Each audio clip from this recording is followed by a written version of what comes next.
Morning. आप सभी को जय मसीह की। आइए हम लोग प्रार्थना करें और उसके आनंद में सहभागी हों। धन्यवाद पिता मनुष्य, बफे से तेरे सम्मुख आते पिता मनुष्य, सुंदर से समय के लिए पिता मनुष्य प्रार्थना करते पिता मनुष्य, सबको यहाँ पर इकट्ठा किया पिता मनुष्य, उसके लिए हम आपको धन्यवाद करते हैं। जो लोग आ रहे हैं रास्ते में पिता मनुष्य, उनको भी सही सलामत लेकर आने पाए पिता मनुष्य। हम प्रार्थना करते हैं पिता मनुष्य, आज का समय रहने पाए पिता मनुष्य, वो अद्भुत रहे। आपकी प्रेजेंस को मांगते पिता मनुष्य।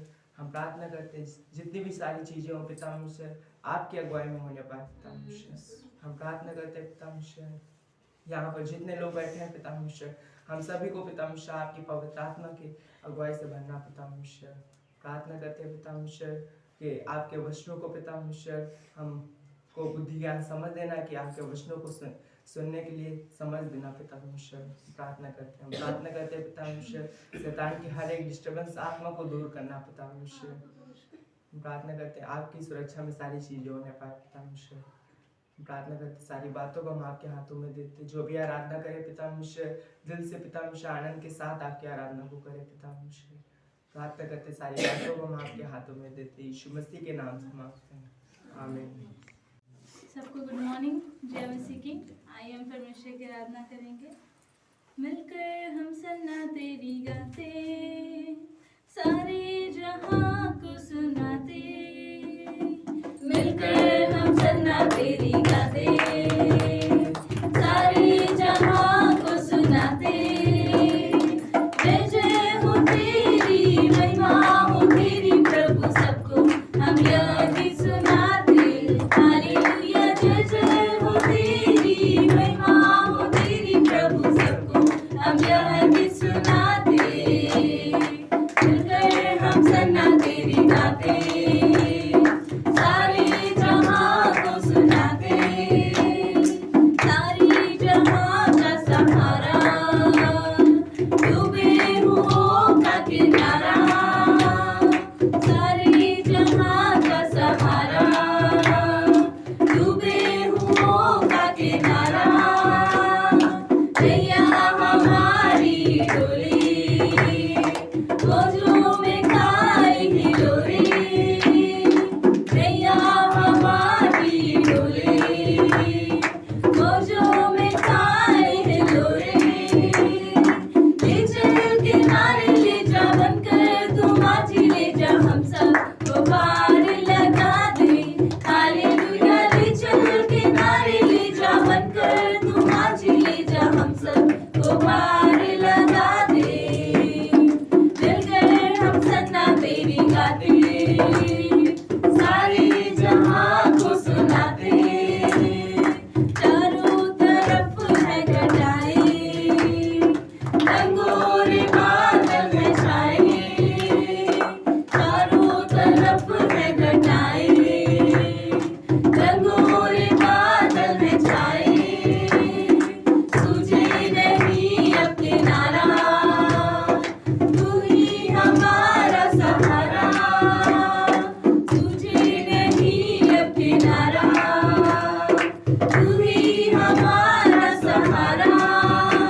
है पिता प्रभु यीशु मसीह।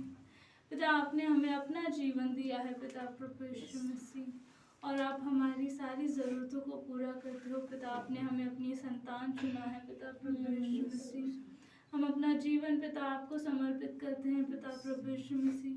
हमें पूरा विश्वास है पिता प्रभु यीशु मसीह कि आप अपने समय में हर चीज़ को पूरा करते हो पिता प्रभु यीशु मसीह, और हम उस समय का पिता प्रभु यीशु मसीह आदर करते हैं पिता प्रभु यीशु मसीह। हम आपका आदर करते हैं पिता प्रभु। हम धन्यवाद देते हैं पिता प्रभु यीशु मसीह, धन्यवाद देते हैं पिता। तेरे समय में, तेरे समय में, तेरे समय में, तेरे समय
प्रार्थना करते हैं पिता मनुष्य, जो भी पिता मनुष्य होता है, जो भी पिता मनुष्य वो आपके समय में होता है पिता मनुष्य। जितनी भी सारी चीजें होती है वो आपके समय में होता है। आज का जो समय है वो भी पिता मनुष्य आपके समय में है पिता मनुष्य। आप अपने समय को खूबसूरत बनाते हो पिता मनुष्य। हमें प्रार्थना करते हैं पिता मनुष्य, आप आदर और महिमा के योग्य हो पिता मनुष्य। आप ही हमारे योग्य हो इस पिता मनुष्य। इस धरती पे जितने भी देवता हैं पिता मनुष्य, देवी देवता हैं, वो किसी योग्य नहीं पिता मनुष्य। आप मेरे योग्य हो पिता मनुष्य। हम आपकी आदर करते हैं, आपकी महिमा करते हैं पिता मनुष्य। धन्यवाद करते हैं योग्य केवल तू, हालेलुया।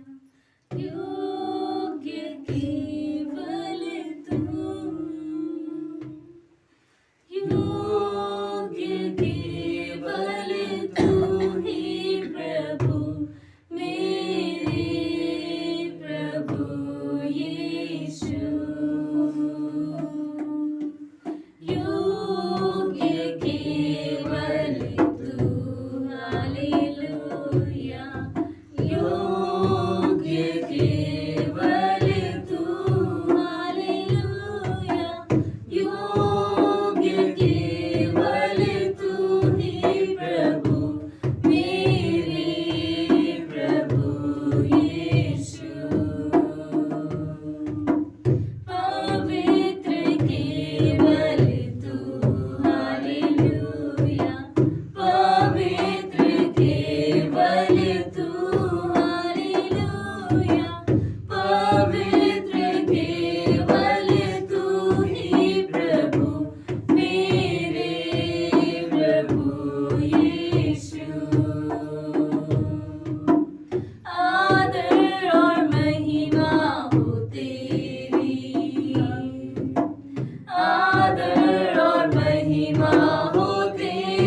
यीशु मेरे प्रभु यीशु मेरे प्रभु यीशु। हाँ पिता, आप ही योग्य हो पिता, आप ही आदर और महिमा के योग्य हो पिता, आप सबसे पवित्र हो पिता, आपसे ज़्यादा कोई योग्य नहीं पिता। हम प्रार्थना करते हैं पिता, इस आराधना के लिए धन्यवाद देते हैं पिता, आज के दिन के लिए धन्यवाद देते हैं यीशु मसीह। आगे के समय को आपके हाथों में देते हैं पिता, हम सबके हृदय से आप बातें करना पिता, अच्छा समय देना पिता। प्रार्थना यीशु मसीह के नाम से मांगते हैं, आमीन।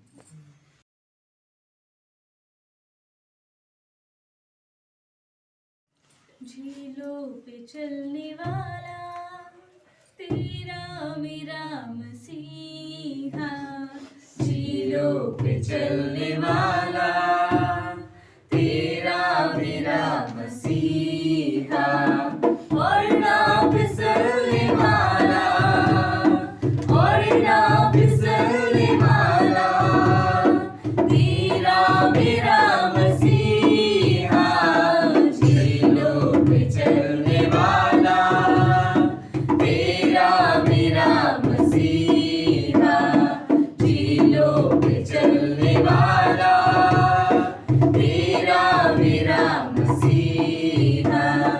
अपने हुक्म से वो तो हर धुंध तूफान के, अपने हुक्म से वो तो हर धुंध तूफान के, रुख को बदलने वाला तेरा मेरा मसीहा, रुख को बदलने वाला तेरा मेरा मसीहा, और ना फिसलने वाला, और ना फिसलने वाला तेरा मेरा मसीहा, झीलों पे चलने वाला तेरा मेरा मसीहा, झीलों पे चलने वाला तेरा मेरा मसीहा। सूली पे जान देके मौजी शैतान के, सूली पे जान देके मौजी शैतान के, सर को कुचलने वाला तेरा मेरा मसीहा, सर को कुचलने वाला तेरा मेरा मसीहा, और ना फिसलने वाला, और ना फिसलने वाला तेरा मेरा मसीहा, झीलों पे चलने वाला तेरा मेरा मसीहा, झीलों पे चलने वाला तेरा मेरा मसीहा, तेरा मेरा मसीहा। चलिए हम लोग संदेश में जाएंगे। आज प्लेस चेंज हो गया है किसी कारणवश, तो भजन संहिता 121 यहाँ पर इस प्रकार लिखा है, मैं अपनी आंखों को पर्वतों की ओर लगाऊंगा, मुझे सहायता कहाँ से मिलेगी। दाऊद का ये भजन है और जिसका शीर्षक है परमेश्वर हमारा रक्षक है। इस भजन का शीर्षक है क्योंकि आपके वचन बाइबल में लिखा हुआ है, पहले हेडिंग की परमेश्वर हमारा रक्षक है। तो दाऊद इस प्रकार लिखता है कि मैं अपनी आंखें पर्वतों को ओर लगाऊंगा, मुझे सहायता कहाँ से मिलेगी।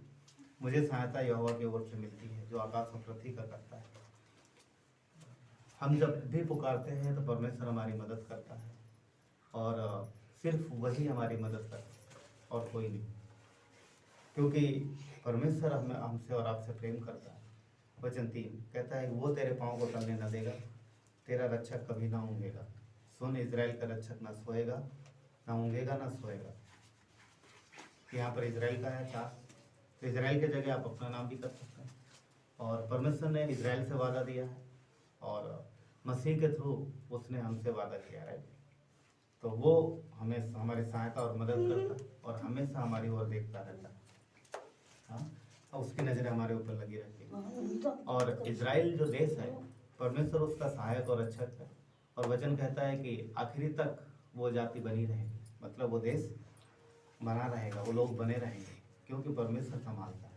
कलीसिया भी अंत तक बनी रहेगी, ध्यान रखना। सिर्फ वादा इजराइल से नहीं है, किससे है? इजराइल और कलीसिया से। इजराइल भी अंत तक रहेगा और कलीसिया भी आखिरी तक बनी रहेगी, और हम लोग हमेशा परमेश्वर के साथ रहेंगे।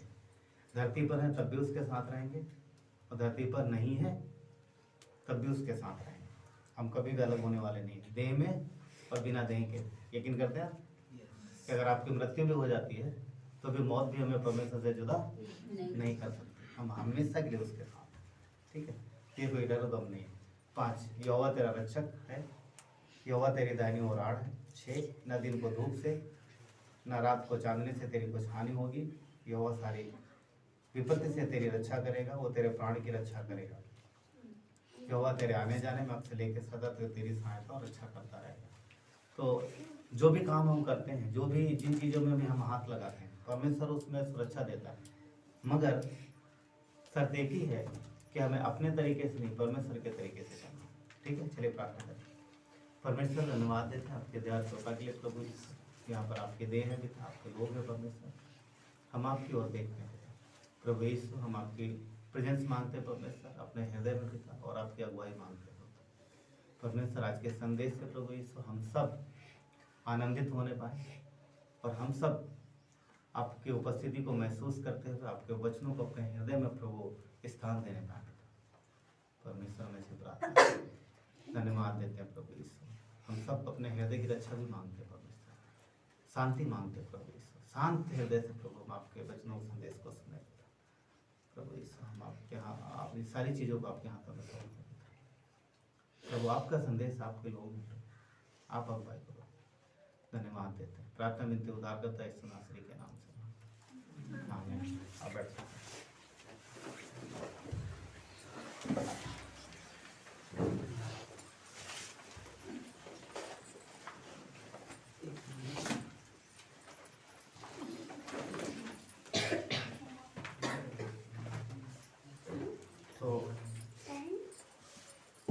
तो ठीक है, ओके। जैसा कि हम लोगों ने वचन पढ़ा, वचन संहिता 121, ये दाऊद ने वचन लिखा है। सब जानते हैं ये वचन किसका है? दाऊद ने लिखा, राइट, राजा दाऊद ने लिखा है। और ये वचन उसने अपनी आत्मा की अगुवाई में लिखा है। जब वो अपने जीवन में कठिनाई से गुजर रहा था, तकलीफ से गुजर रहा था, और परमेश्वर ने उसकी सहायता की। जब उसने परमेश्वर की सहायता मांगी, और तब तक परमेश्वर ने उसकी सहायता और मदद की। आप देखोगे भजन संहिता में, दाऊद के जीवन में, तो परमेश्वर का सीधा हाथ उसके जीवन में दिखाई देता है। अगर परमेश्वर उसके साथ नहीं होता तो दाऊद कभी भी उस मुकाम तक नहीं पहुंच पाता जो मुकाम हम परमेश्वर के वचन में देखते हैं। हाँ, और इसका एक ही कारण है कि दाऊद का हृदय जो है वो परमेश्वर की ओर लगा है। उसने सारी चीज़ों को देखा, सारी बातों को देखा, सारी चीज़ों को समझा, मगर उसका हृदय जो है परमेश्वर की ओर लगा हमेशा।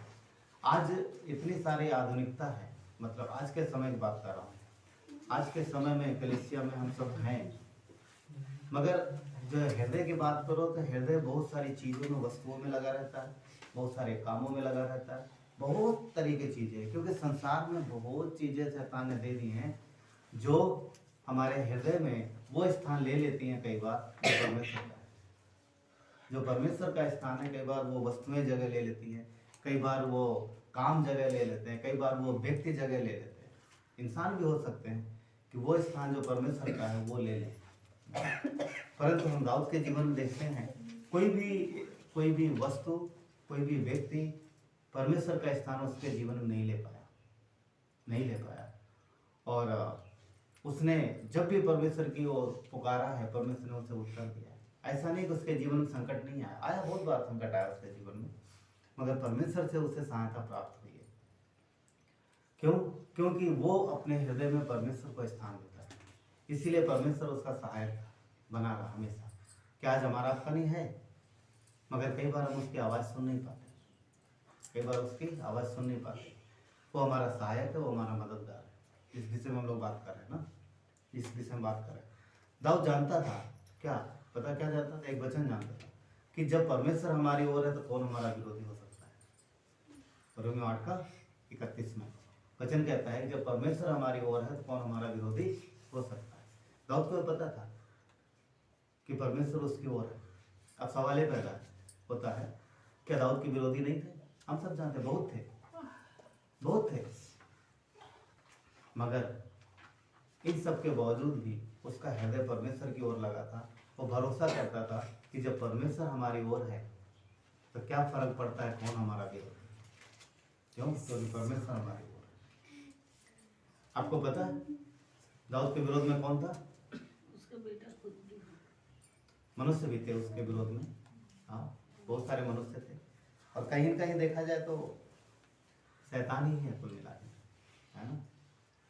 आज भी विरोधी है, मगर आज भी और तब भी विश्वासियों का एक ही विरोधी, कौन है वो? शैतान को ही विरोधी। और शैतान एक्चुअली पता है किसके विरोध में? गॉस्पल के, सुसमाचार के विरोध। शैतान मनुष्यों के विरोध में तो है ही, पर मुख्य वो सुसमाचार के विरोध में। और मनुष्यों के विरोध में क्यों है? क्योंकि वो चाहता है कि लोगों को ज़्यादा से ज़्यादा नर्क ले जाना। तो सुसमाचार क्या करता है? लोगों को नर्क से बचाता है। वचन नर्क से बचाता है, फेलोशिप नर्क से, फेलोशिप में परमेश्वर को लोग जान पाते हैं। तो यहाँ पर हम देखते हैं कि जो वचन है शैतान उसके विरुद्ध में, शैतान फेलोशिप के विरुद्ध में। किसके साथ? परमेश्वर के साथ फेलोशिप। तो पॉइंट ये है कि ये हथियार हमारे आपके जीवन में भी इस्तेमाल करेगा। वो फेलोशिप से दूर रखेगा, वो प्रार्थना से दूर रखेगा, आपको दूर रखने की कोशिश करेगा, वो वचन से दूर रखने की कोशिश करेगा। क्यों? क्योंकि उसको मालूम है आशीष यहीं पर है, ब्लेसिंग कहाँ पर है? परमेश्वर के नज़दीक रह के, परमेश्वर से दूर रह के नहीं। तो वो दूर रखने की कोशिश करेगा, आपको बिजी करेगा, शेड्यूल बिजी कर सकता है, बहुत सारा काम फंसा देगा, मगर अपने को बुद्धिमान बनना है। क्यों? क्योंकि दाऊद के समय में हो सकता है इतनी सुविधाएं अवेलेबल ना हो। आज देखो, भटकने के लिए भी बहुत सी चीज़ें, पर सही तरीके से इस्तेमाल करो तो परमेश्वर के नज़दीक रहने के लिए भी बहुत चीज़ें हैं। काम में बिजी हैं तो हम कान में छोटा सा कुछ लगा सकते हैं, आवाज़ जो बोलता है, क्या बोलते हैं उसको? ईयरबड्स, राइट, ब्लूटूथ, और बहुत सारी चीज़ें अवेलेबल ना। हाँ, और छोटा सा रहे, कान में बोलता रहेगा, है ना, और आप सुन सकते हो उसको। हमेशा मत लगाइए, ज़्यादा लंबे समय तक लगाएंगे तो दिक्कत होगी, थोड़ा बहुत यूज कर सकते हो उसको। एंड और भी तरीके हैं, आप ऐसा भी छोटा लगा सकते हैं, कुछ सुन सकते हैं, देख काम करते करते। तो हमें बुद्धिमान बनना है ताकि हम परमेश्वर के साथ संगति में बने रहें, क्योंकि वही मददगार है ना। शैतान तो हमेशा दूर रखने की कोशिश करेगा, इसलिए हमें वाइज बनना, बुद्धिमान बनना इन समयों में। जिस विषय में बात करें वो हमारा मददगार है, सहायक है ना। दुश्मन तो आएगा, उसका काम है आना, वो तो दूर रखेगा आपको वचन से, परंतु हमें और आपको बुद्धिमान बनना है। भजन संहिता 33:20 कहता है कि हम यहोवा का आसरा देखते आए हैं, वही हमारा सहायक और हमारी ढाल है। वचन कहता है, यहाँ पर भी वचन कहता है कि परमेश्वर की ओर ही देखते आए, परमेश्वर ही सहायक है, परमेश्वर ही ढाल है, वही हमारा शरण स्थान भी है। हाँ, वो और अच्छा, ये परमेश्वर क्यों हमसे सारी चीज़ें करता है, क्यों वादे करता है, क्यों हमें संभालता है, चाहे बीमारी हो, चाहे जैसी भी, हर जगह मदद करता है। क्यों? क्योंकि हम उसकी संतान, हम उसके बच्चे हैं, हम उसके संतान हैं, इसलिए हमारी सहायता मदद करता है। वो हमसे प्रेम रखता है, हमसे आपसे प्रेम रखता है। क्यों? क्योंकि हम भी अपने बच्चों से, अपने संतानों से प्रेम रखते हैं, भाई बहन से प्रेम रखते, आपस में प्रेम रखते हैं। तो परमेश्वर ने हमसे प्रेम रखा तो हम उसके संतान हैं। यूहन्ना 1:12 क्या कहता है? जितनों ने उसे ग्रहण किया, जितनों ने, यहाँ पर कोई ये नहीं कह रहा कि कोई देश कंट्री नहीं है, जितनों ने, धरती पर जितने भी हैं, जिन्होंने उसे ग्रहण किया, उसने क्या किया? परमेश्वर ने उसे, हाँ, ईश्वर ने उसे अपने संतान का, परमेश्वर ने उसे अपने संतान होने का अधिकार दिया। तो हम संतान हैं, हम संतान हैं, वो हमारा परमेश्वर है, इसलिए हम उस पर भरोसा रख सकते हैं, इसलिए हम उस पर भरोसा रख सकते हैं। क्यों भरोसा रख सकते हैं? क्योंकि हम जानते हैं कि हमारा पिता क्या है, हम भरोसा रख सकते हैं, क्योंकि हमारा मददगार और सहायक भी है। क्योंकि पिता अपने बच्चों से अपनी जान से ज़्यादा प्यार करता है। सही बात है, जान से ज़्यादा प्यार करता है। इसलिए हम अपने परमेश्वर पर भरोसा कर सकते हैं, उसकी सहायता और उसकी मदद पर भरोसा कर सकते हैं। क्यों? क्योंकि जो हमारा परमेश्वर है वो पूरी तरीके से सिद्ध है। सिद्ध मतलब उसको क्या बोलते हैं, अनकम्प्लीट ना, कमियां नहीं है उसमें। नहीं नहीं नहीं, अरे रौनक तो क्या मांग रहा मुझसे, ये नहीं हो पाएगा उससे। हाँ? बंद कर यार ये प्रार्थना, तो सुन नहीं रहा मेरी आवाज, सुन ना, मैं कब से तुझे आवाज दे रहा हूँ, तो बोले जा रहा, नहीं होगा हमसे। ऐसा है क्या? कोई ऐसी बात है परमेश्वर के पास? हाँ, क्या आप जिसके लिए प्रार्थना कर रहे हैं वो बोलेगा नहीं नहीं हमसे नहीं हो सकता, किसी और से बोलो, ये विभाग मेरे पास नहीं है। ऐसा है नहीं, सब कुछ उसके पास, वो पूर्ण है, वो सिद्ध है। और सारी चीजें जो भी हम देखते हैं सब उसी के द्वारा है। हमारा जीवन और सब चीजें उसी के द्वारा, वो सिद्ध है पूरी तरीके से। परमेश्वर सिद्ध है, परिपूर्ण है, उसमें कोई कमी नहीं। इसलिए हम उस पर भरोसा कर सकते हैं। क्यों? क्योंकि हम जिस चीज में चाहे जहां पर भी हो, जिस जगह हो, हमें वो हमारी मदद कर सकता है, वो अपने आप में सिद्ध है। मत्ती 5:48। इसलिए चाहिए कि तुम भी सिद्ध बनो, क्योंकि तुम्हारा स्वर्गीय पिता सिद्ध है। अभी क्या होगा? परमेश्वर सिद्ध है, समझ में आ रहा? उसने बोला तुम भी सिद्ध बनो, तो क्या मतलब? क्या वो बोला तुम मेरे जैसे बन जाओ? बात तो यही है। परमेश्वर चाहता कि हम उसके जैसे बने। हाँ, हर एक चीज में नहीं, परमेश्वर के जैसे नहीं, परमेश्वर के जैसे बने मतलब वो पावर में नहीं, परंतु पवित्रता में, सिद्धता में। हाँ, हमारा ये विश्वासी जीवन है, पापी जीवन है, हम पूरी तरह सिद्ध नहीं हो सकते, पर हम सिद्धता की ओर बढ़ रहे हैं धीरे धीरे। हाँ, धीरे धीरे बढ़ रहे हैं। इसलिए वचन कहता है तुम भी सिद्ध बनो, क्योंकि तुम्हारा स्वर्गीय पिता सिद्ध है। अब सिद्ध बनने का क्या मतलब? कौन जानता है? सबको पता है? सिद्ध बनने का मतलब एक ही है, परमेश्वर की ओर देखना, बुराई से दूर रहना। फरीसियों ने यीशु से पूछा सबसे बड़ी आज्ञा कौन सी है? उसने क्या बोला? तुम अपने पिता परमेश्वर से सारे मन, सारी बुद्धि, सारे प्राण, सारी शक्ति से प्रेम करो और अपने पड़ोसी से प्रेम करो। सारी आज्ञाओं का यही सार है, यही मुख्य है। तो जब हम इस तरीके से करेंगे, जब सारे बुद्धि, सारे प्राण से परमेश्वर को प्रेम करेंगे, तो फिर उसकी सुनेंगे और उसके जैसा करेंगे, हम सिद्ध होते जाएंगे और बुराई से दूर रहेंगे। यदि हम बुराई से प्रेम करते हैं, इसका मतलब यही है कि परमेश्वर का प्रेम हमारे हृदय में बहुत छोटा है, बहुत किनारे है, मतलब वो स्थान नहीं पा रहा जो जगह देना चाहिए उसको। वो एक बात। तो जब सिद्धता की ओर बढ़ना है, तो फिर परमेश्वर के वचन की ओर हमें देखना है, और जो उसको पसंद आए उसकी तरफ कदम बढ़ाना है, और जो उसको पसंद ना है उसकी तरफ से अपने कदमों को खींचना है। तो शैतान तो किस तरफ खींचेगा पता? शैतान उस तरफ खींचेगा जो परमेश्वर को पसंद नहीं आता, जो परमेश्वर को अच्छा नहीं लगता, जो परमेश्वर जिस बातों से घृणा करता है, पर शैतान परमेश्वर के लोगों को उसी ओर लेके जाएगा, उसी ओर खींचेगा, ताकि उनका जीवन सिद्ध ना बने, वो कुछ धरती पर भी ना कर पाए और जल्दी उनका जीवन नष्ट हो जाए। शैतान की ये भी इच्छा है, वो चाहता है व्यक्ति जल्दी से जल्दी धरती छोड़ दे। विश्वासी भी ज्यादा ना रहे धरती पर, उसकी इच्छा है। क्यों? क्योंकि ज्यादा दिन रहेगा तो क्या करेगा? ज्यादा फलेगा। जो पेड़ जल्दी सूख जाएगा वो मर जाएगा, पर जो ज्यादा लंबे समय तक रहेगा वो ज्यादा फलेगा। तो इसलिए चाहता है कि जल्दी से जल्दी विश्वासी भी धरती छोड़ दे, ज्यादा उन्हें धरती पर रहने की जरूरत नहीं है। ये किसकी इच्छा है? शैतान की। तो परमेश्वर क्या कहता है? और जियो, अच्छा है ना, लंबा जीवन परमेश्वर हमें देना चाहता है, वो एक बात। ठीक है, तो परमेश्वर सिद्ध है, परमेश्वर हमारे अच्छे उपाय करता है, और जो उसके कार्य हैं हमारे आपके जीवन में वो भी परफेक्ट है। कभी आपके मुड़ के देखा अपने जीवन में? कभी सोचो, कभी बैठो तो ऐसा सोचो कि परमेश्वर ने हमारे जीवन में क्या क्या किया है। उसके किए गए काम में आप एक 0.0% भी कमी नहीं निकाल पाओगे कि परमेश्वर ने जो किया मेरे जीवन में, रे काश ऐसे कर देता, ये वाला सही नहीं किया। क्या कोई बोल सकता है बात? नहीं। हाँ, जब वो कार्य कर रहा है तब शायद कुछ चीजें समझ में ना आए या फिर तकलीफ दे, पर जब वो पूर्ण हो जाता है तब समझ में आता नहीं बहुत अच्छा था। हाँ, बहुत अच्छा किया उसने, राइट, बहुत अच्छा किया उसने, वो परमेश्वर। हम अपने जीवन में कई बार मुड़ के देखते हैं कुछ ऐसे कार्य जिन चीज़ों से हम लोग तकलीफ में गुजर रहे थे, पर जब वो गुजर गए उन चीज़ों से, वो चीज़ें पूरी हो गई, तब देख के लगता है कि परमेश्वर धन्यवाद कि आपने इन चीज़ों से गुजारा। अगर मेरे तरीके से होता तो हम आज भी तकलीफ उठा रहे होते। तो परमेश्वर ने अपने तरीके से किया, राइट, परमेश्वर अपने तरीके से करता है, वो एक बात। तो उसके तरीके उपाय जो भी खरे हैं, व्यवस्था विवरण 32:4 कहता है वो चट्टान है, खरा है, मतलब चट्टान, उसके जितने भी कार्य हैं मजबूत होते हैं, खरा उसका काम, उसकी सारी गति न्याय और क्या बोलते हो सच्चा ईश्वर है।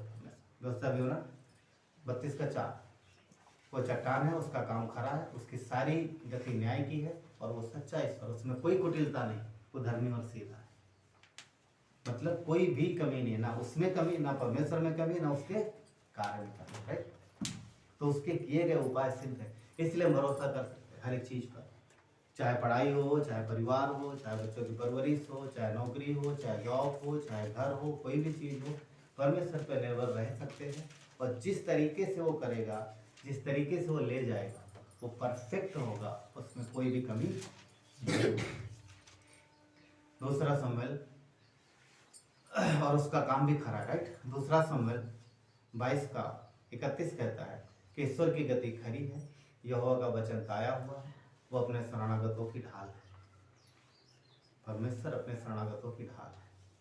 इसको आपको 32 से आगे भी देख सकते हैं, 37 तक, जहाँ पर यह प्रकट होता है कि परमेश्वर जो है वो उसका कार्य जो है वो खरा है और वो सिद्ध, वो सिद्ध।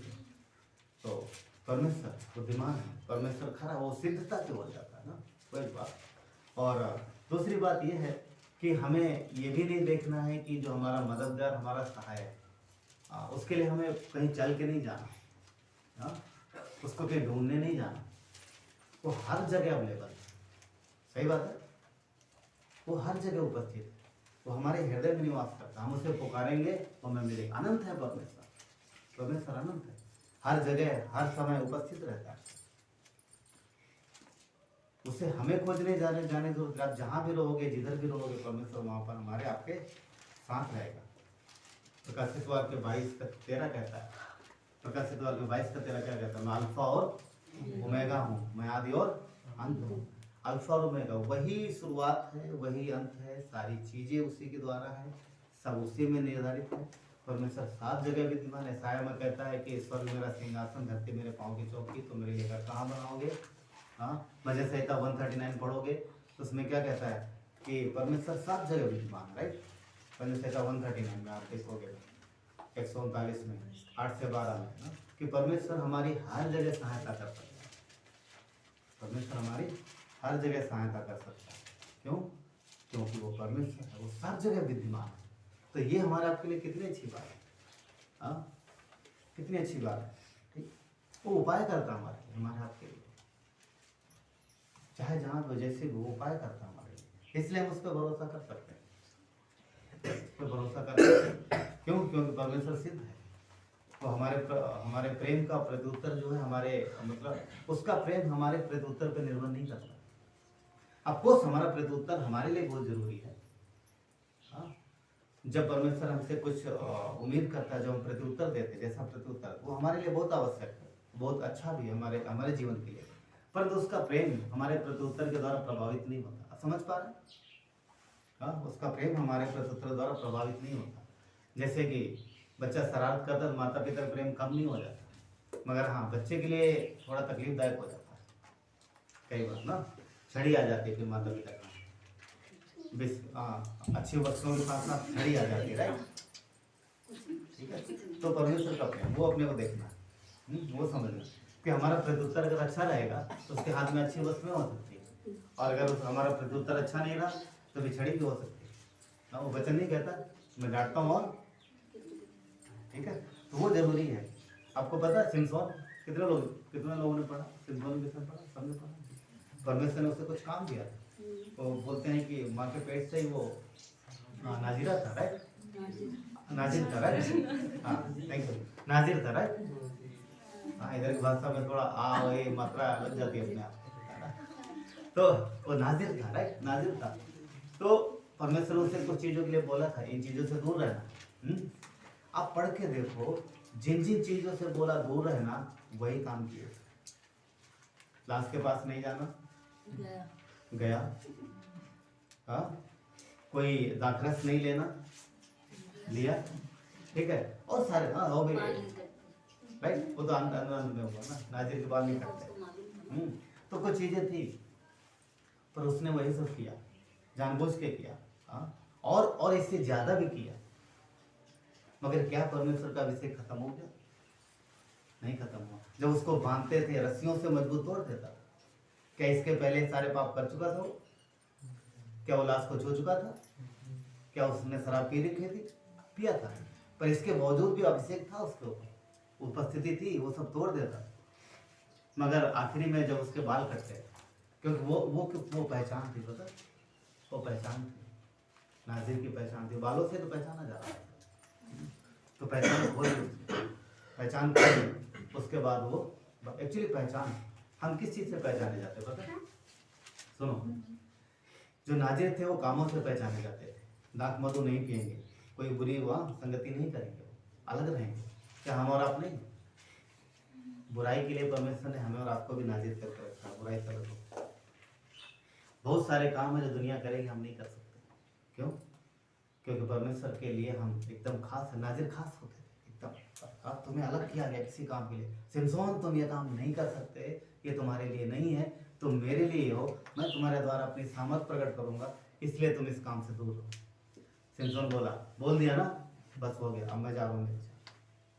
ये उसका प्रत्युत्तर था। परंतु परमेश्वर का प्रेम कम नहीं हुआ। हाँ एक बात हुई, पता क्या?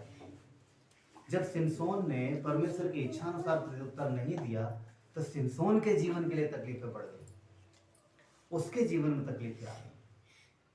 सही बात, सब जानते, उसके जीवन में तकलीफें आ गई। और अंत में क्या हुआ हम सब जानते। परंतु जब उसे पश्चाताप हुआ, उसने माफी मांगी, लिखा है परमेश्वर का आत्मा फिर आया उसके ऊपर, फिर उसकी सामर्थ, परमेश्वर ने माफ किया। एक पापी जब मन फिराता है, परमेश्वर से क्षमा मांगता है, तो क्षमा भी करता है और फिर से अपने सामर्थ को, अपने प्रेम को उड़ेलता है। ठीक है, तो समझ पा रहे, वो है मुख्य बात। अगर ऐसा नहीं करते और अगर हमारा प्रत्युत्तर सही नहीं रहा परमेश्वर का, सिमसोन ने क्यों किया ऐसा पता? सीरियस नहीं हुआ, ऐसे ही हवा में लिया, फैमिलियर। छोड़ो ना, जैसे वो हमारे पड़ोस का बच्चा हुआ, ऐसा देखो वो मेरे साथ पैदा हुआ, वो भी सब तो एंजॉय करते, मैं क्यों ना करूं? वो तो सब पाप में जी रहा, हम भी जिएंगे। तो क्या परमेश्वर ने हाथ पकड़ा जब लाया था वो? उस समय बोतल तो नहीं था, बोतल तो आज है कांच की।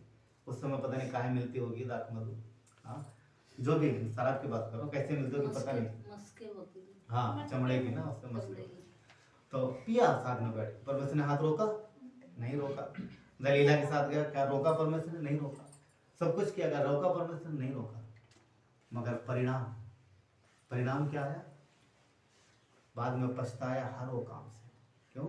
पर उस समय नहीं था। आंखें फोड़ दी फिलिस्तियों ने, खंबे में बंधा था, पूरा तमाशा बन गया। जो पूरा नाम था उसका, पूरा नाम खत्म हो गया, सब फिनिश हो गया, कुछ नहीं बचा उसके लाइफ में। और अंत में पछता रहा। क्यों? क्योंकि अभी दिखता नहीं। पर जब पछताया सच्चे हृदय से, तब परमेश्वर ने उसके ऊपर फिर अनुग्रह किया। पॉइंट ये है, अगर वो सही चाल चलता तो क्या तकलीफें उसके जीवन में आती? नहीं आती। तो हमारा जो प्रत्युत्तर है, जो हम चलते हैं परमेश्वर के साथ, तुरंत नहीं। देखो, जब वो बुराई कर रहा था तब कुछ नहीं हुआ, तब आनंद से किया, मगर कुछ समय बाद वो चीजें प्रकट हुई। क्योंकि परमेश्वर का जो कार्य है, परमेश्वर की जो आंखें हैं, वो सब कुछ देखती हैं और उससे कोई छुप नहीं सकता। हाँ, वो अपने समय पर प्रत्युत्तर देता है। इसलिए माता पिता के जैसा प्रेम है उसका। अगर बच्चों का प्रत्युत्तर सही नहीं हुआ तो माता पिता के हाथ में जैसे छड़ी आ जाती है, तो परमेश्वर भी अनुशासित करता है अपने लोगों को। और कई बार अनुशासन काफ़ी कठिन होता है। हाँ, काफ़ी कठिन होता है।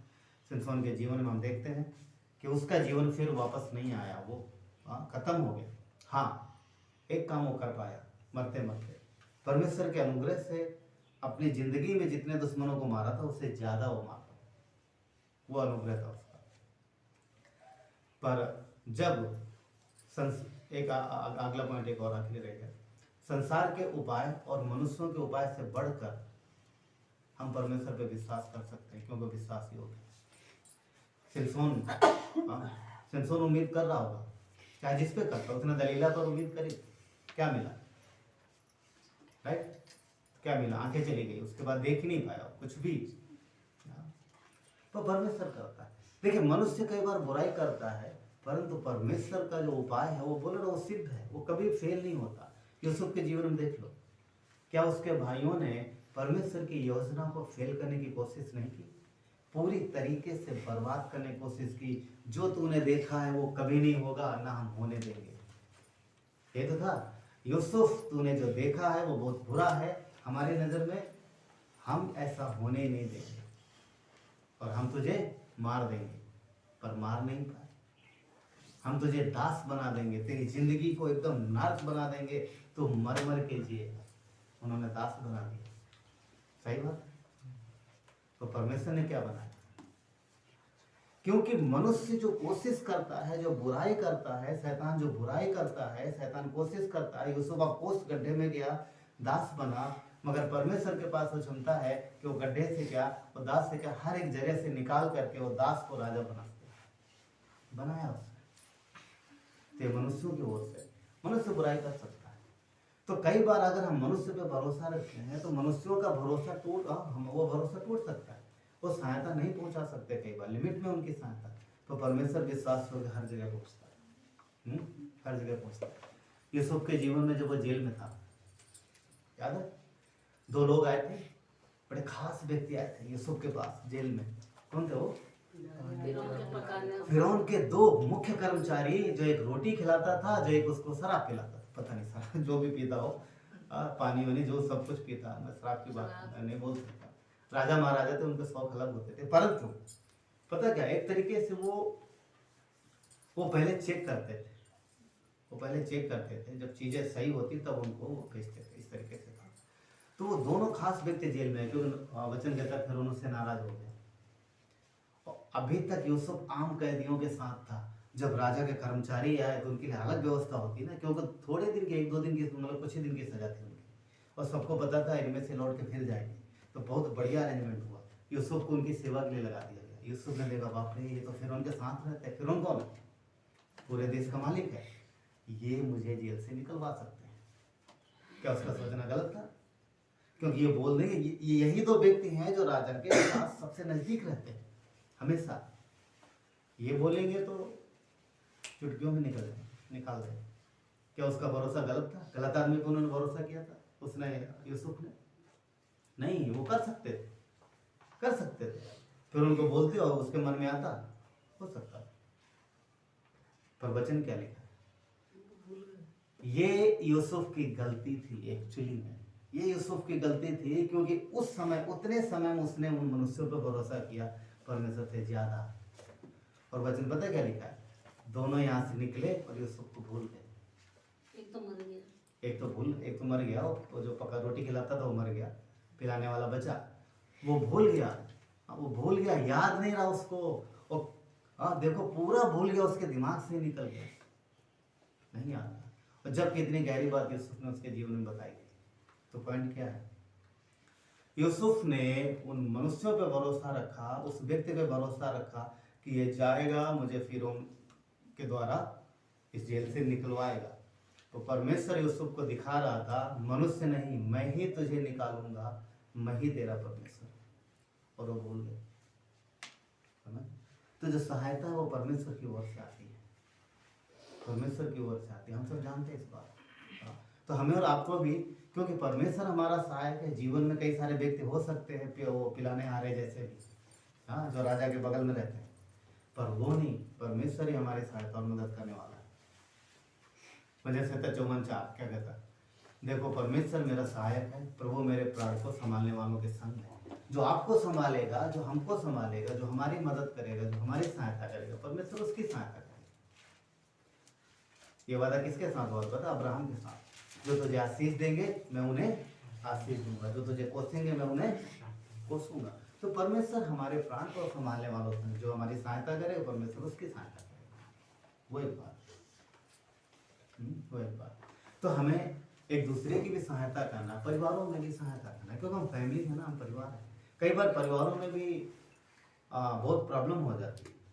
कई बार माता पिता का पूरा फोकस बच्चों पर हो जाता है। ये बच्चे मेरे बुढ़ापे का सहारा बने। गांव में बोलते हैं ना बहुत सारी चीजें, ये मेरे बुढ़ापे की लाठी है ना, सुना सबने, मेरे मेरे मेरे बुढ़ापे की लाठी है, ठीक है। और कई बार वो लाठी हाथ के बजाय पीठ पे आ जाती है। मैंने देखा ऐसे परिवार, रेली में मैंने देखा एक परिवार, तो अभी क्या बताऊं, हम बचपन में एक परिवार को देखते थे। एक फैमिली थी ऐसे, शायद नहीं 2 बेटे थे उनके, बड़ा कहीं और रहता था, छोटा था साथ में, छोटा माता पिता उनके साथ थे, छोटे के साथ, और वो रोज मारता था उसको, अपने माता पिता बहुत, और वो बहुत परेशान होते, मतलब बहुत रोते, और मोहल्ले वाले उसको बोलते थे, मगर सबसे लड़ता था, आखिर में मर गए। तो उस समय सोचते थे कैसा पैदा है, ऐसे औलाद से बेहतर ना होता तो अच्छा था, औलाद ना होती तो अच्छा। एक परिवार और था, याद आ रहा मुझे, ये लखनऊ की बात। पति पत्नी दोनों अच्छे जॉब में थे, बढ़िया संपन्न परिवार, अच्छे ठाट से रहते, बहुत अच्छे से रहते थे, और सारी सुख सुविधाओं के साथ रहते, बढ़िया बढ़िया खाते थे, अच्छा पहनते थे। पर उनका पिता खत्म हो गया, माँ बची थी। माँ मांग मांग के खाती थी, और कोई फटी पुरानी कुछ भी कपड़ा दे देता तो वो पहनते थे, और सड़क पर सोती थी। उन्होंने निकाल दिया था माँ को। मगर एक बात, जब माँ मर गई तो उसका जब काम होता है ना, बरसी वर्सी, वो बड़े धूमधाम से मनाया, बड़ा सा पोस्टर बनाया माँ का और लगा दिया ऊंचाई पर, ये मेरी माँ, ये मेरी माँ। और निमंत्रण देने आए सबको, भैया मम्मी के अम्मा के बरखी है, सब लोग आना, जो भी हो ना। एक आदमी घर पहुँचे, एक आदमी वो देखता था उसकी माँ को ना, वो मांगती थी ऐसे रोटी खाता, वो भी देता था, मदद करता था। जब उसके घर उसके बड़ी गुस्सा आई अंदर से, मारा नहीं उसने, पर बहुत चिल्लाया उसके ऊपर, तो तेरी माँ भीख भीख माँ मांग मर गई और अब इधर आए, इसके लिए डांटा उसने बहुत तेज से। तो पॉइंट क्या है, हम बच्चों को परवरिश करते हैं कई बार कि ये हमारे बुढ़ापे का सहारा बने, बच्चे नहीं, परमेश्वर, क्योंकि हमें नहीं मालूम आगे चल के कौन कैसा हो जाएगा, राइट। परमेश्वर सहारा है, इसलिए हर परिस्थिति में उसी को देखे। इसका मतलब ये नहीं है कि बच्चों माता पिता को छोड़ दो, नहीं, वो बात नहीं है। अगर ऐसा करते हो तो परमेश्वर आपको कम उम्र देगा और आप आशीषित नहीं होंगे, है ना। परंतु एक बात बता रहे हैं कि हमें परमेश्वर पर भरोसा रखना, क्योंकि दुनिया सिर्फ क्या देखती है, संसार सिर्फ फायदा देखता है, फायदा। आप जब तक संसार के योग्य हो तब तक आपको अपने पास रखेगा, तब तक आपका इस्तेमाल करेगा, और जब आप उसके योग्य नहीं तब तक निकाल के बाहर कर देंगे। सही बात, अरे यही होता है। तो वही एक बात, इसलिए हमें अपनों के साथ एक चीज और भी है, एक चीज और देखा गया, जब हमारे लोग अपने साथ होते हैं, जब परिवार में साथ होते हैं, तब हमारा व्यवहार उनके साथ अच्छा नहीं होता, हमारा बर्ताव उनके साथ अच्छा नहीं होता, जिंदगी भर कई सारे परिवारों में। पर जब वो चले जाते तब याद करें, फिर रोएंगे, याद करेंगे, अब उनके कामों की याद करते हैं, वो ऐसे थे, वो वैसे थे। मैयत पे जाओ, देखो कितनी सारी बातें होती है ना, अरे भैया बहुत अच्छे थे, और 2 दिन पहले अब भी उसी से झगड़ा, वही बोला था तू ऐसा है, तू ऐसा, एक बात बता रहे, मतलब उस तरीके से। तो बातें बदल जाती है, जब साथ में हो तब प्रेम नहीं दे पाते हैं, तब उनके तब ना तो मदद कर पाते हैं, मगर जब वो चला जाता है क्या मतलब रहा, क्या मतलब रहा, कोई बात। तो प्रेम, जो प्रेम है परमेश्वर का, वो हमारे और आपके अंदर है, हमें वो प्रेम दिखाना है। रोमियो 5:8 कहता है, परंतु परमेश्वर ने हम पर अपने प्रेम की भलाई इस रीत से प्रकट की, मतलब प्रकट करता है कि जब हम पापी थे तब मसीह हमारे लिए मरा, जब हम गुनहगार थे, जब हम पापी थे, तो परमेश्वर ने हमसे आपसे प्रेम किया। तो प्रेम के बदले प्रेम देना है, हाँ। तो अपनों के साथ अच्छा व्यवहार करो, उनके साथ अच्छी बातचीत करो, जब तक है दुनिया में, नहीं बाद में भी जब चले गए तो फिर बहुत तकलीफ होती लोगों को, राइट। इसलिए परमेश्वर पर भरोसा रखना है, अपने को सिद्ध रखना, परमेश्वर सिद्ध है, सिद्ध जीवन की ओर बढ़ना, अपनों से प्रेम करना, हाँ, अपनों से प्रेम करना, जिससे जितनी सहायता हो सके करना, और परमेश्वर की ओर ही निहारना है। क्यों? क्योंकि धरती पर और कोई मदद नहीं कर पाएगा। वजह से 20 क्या कहता है, 20 का सार, किसी को रथों का और किसी को घोड़ों का, किसी को रथों का भरोसा है, किसी को घोड़ों का भरोसा है, परंतु हम तो अपने परमेश्वर यहोवा का नाम लेंगे और उसी पर भरोसा रखेंगे। क्यों? क्योंकि वही हमारा शरण स्थान, वही हमारा बल है, वही हमारा सहारा है। उसका हाथ छोटा नहीं कि हमारी आपकी सहायता ना कर सके, हम सबकी सहायता ना कर सके। वो परमेश्वर है जो हमें आपको संभालता है, अब से लेके सदा तक। क्या कहता है, मैं इजराइल और उसके वंश को संभालता हूँ, राइट। तो हम उसका वंश है ना, मसीह का वंश है, राइट। इसलिए हम सबको संभालता है। तो परमेश्वर हमारा सहायक और मददगार है। आइए प्रार्थना करते हैं। करे परमेश्वर, धन्यवाद देते हैं आपकी कृपा दया के लिए प्रभु यीशु। परमेश्वर, वचन कहता है कि जब परमेश्वर ने अपने पुत्र को दे दिया तो बाकी चीजें क्यों नहीं देगी। परमेश्वर, आपने हमें, हमारे लिए अपने बेटे को दिया। प्रभु यीशु, आप धरती पर आए, आपने अपनी जान दी, आपने अपने आप को दिया। प्रभु, आपने हमसे प्रेम किया परमेश्वर, अद्भुत रीत से, और आप हमें संभाला है। धन्यवाद प्रभु यीशु। ये कलीसिया आपकी है पिता परमेश्वर, देह आपकी प्रभु यीशु, आप इसे संभाल लो परमेश्वर। हम आपके समय के इंतजार करते हैं, न बल से न शक्ति से, पर आपके आत्मा के द्वारा संभव। प्रभु, संसार के लोग रथों और घोड़ों पे भरोसा करते हैं, बड़ी बड़ी चीज़ों पे भरोसा करते हैं, बड़े बड़े लोगों पे भरोसा करते हैं, परंतु हमें आपका सहारा है। आप सब कुछ बदल देते हैं प्रभु। वचन कहता है प्रकाशित वाक्य में, देख मैं सब नया कर देता हूँ। प्रभु, आप नया करते हैं, यूसुफ के जीवन को आपने नया कर दिया। परमेश्वर, धन्यवाद देते हैं प्रभु, आपने हमारे जीवन को नया कर दिया। हम पापी थे, गुनहगार थे, ये हमारा टाइटल था, ये हमारे ऊपर लेबल लगा, पर आज हम पवित्र हैं, आज हम आपकी संतान हैं, आज हम स्वर्गीय लोग हैं प्रभु। ये हमारी पहचान है। धन्यवाद देते परमेश्वर, आपकी महिमा हो प्रभु यीशु। आगे के समय को आपके हाथों में सौंपते हैं। प्रार्थना उद्धार करता है यीशु नासरी के नाम से मांगते हैं, आमीन।